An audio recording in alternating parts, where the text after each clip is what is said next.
গণতন্ত্রের মুক্তি এটা আসলে একটা মহা ইলিউশন। বাস্তবে এই পৃথিবীতে গণতন্ত্র এক্সিস্ট করে না। আছে শুধু গণতন্ত্রের মুখোশ, যে মুখোশের পেছনে লুকিয়ে আছে স্বৈরতন্ত্র, গোষ্ঠীতন্ত্র, ধনীতন্ত্র, কর্পোরেশন তন্ত্র। যদি গণতন্ত্র সত্যিই এক্সিস্ট করত তাহলে সারা পৃথিবীতে গণতন্ত্রের পোস্টার বয় আমেরিকা গাজায় চলমান গণহত্যা বন্ধ করে দিত। কারণ স্পষ্টভাবে সংখ্যাগরিষ্ঠ সাধারণ আমেরিকান নাগরিক চায় যে এই হত্যাযজ্ঞ বন্ধ হোক। তবুও এই গণহত্যা চলছে অব্যাহতভাবে, কারো যেন কিছু করার নেই। কেন? কারণ গণতন্ত্রে জনগণের সিদ্ধান্তই আসল চালিকা শক্তি নয়। ক্ষমতার আসল সুতা থাকে কর্পোরেট লবি, ধনী এলিট আর প্রভাবশালী গোষ্ঠীর হাতে।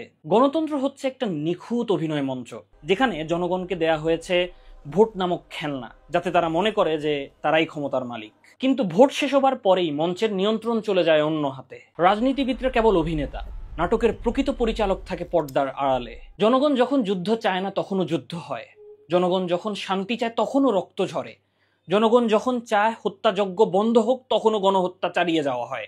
সত্যিটা হলো গণতন্ত্র নেই এই পৃথিবীতে, আছে শুধু গণতন্ত্রের মুখোশ। এই মুখোশের আড়ালে চলে অদৃশ্য দাসত্বের রাজনীতি।